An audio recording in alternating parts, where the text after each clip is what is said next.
அரசியலில் எதிரும் புதிருமாக இருந்த வைகோவும் சீமானும் நேற்று பசும்பொன்னில் சந்தித்துக் கொண்ட நிகழ்வும் சீமானை செந்தமிழர் சீமான் என வைகோ வாழ்த்தி முழக்கமிட்டு அவரை ஆரத்தழுவிக் கொண்டதும் நாடக மற்றும் மதிமுகவினர் மத்தியில் நிகழ்ச்சியை ஏற்படுத்தியது. தமிழக அரசியலில் வைகோவும் சீமானும் எதிர் துருவமாக செயல்பட்டு வந்தனர்.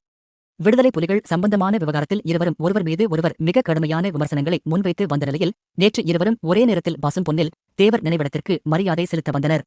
இருவரும் ஒன்றாகவே பத்திரிகையாளர்களை சந்தித்தனர். அப்போது வைகோ, செந்தமிழர் சீமானும் நானும் ஒரே வேளையில் பசும்பொன் வந்தது எல்லையில்லா மகிழ்ச்சி அளிக்கிறது. அவரது முயற்சிகளும் வெற்றி மேல் வெற்றி பெறட்டும். நான் மருத்துவமனையில் இருந்தபோது சீமான் என்னை வந்து பார்த்தார். அவருக்கு உடல்நிலை சரியில்லாவிட்டால் நான் கவலையுடன் பேசுவேன் என்றார். பதிலுக்கு சீமான், நானும் என் அண்ணனும் அவரது அம்மா இறந்தபோது ஒன்றாக நின்று பேட்டியளித்தோம் என்று சிலாகித்தார். அதற்கு வைகோ, என் தாயார் இறந்தபோது கலிங்கப்பட்டிக்கு இரவோடு இரவாக சீமான் வந்துவிட்டார். சீமானின் அரசியல் பயணம் தொடரட்டும் என்றார். அத்துடன் சீமானை செந்தமிழர் சீமான் என்று வைகோ வாழ்த்தி முழக்கமிட இருவரும் ஒருவரை ஒருவர் ஆரத்தழுவி கட்டி அணைத்துக் கொண்டது இரண்டு கட்சிகளின் நிர்வாகிகள் மத்தியிலும் நிகழ்ச்சியை ஏற்படுத்தியது.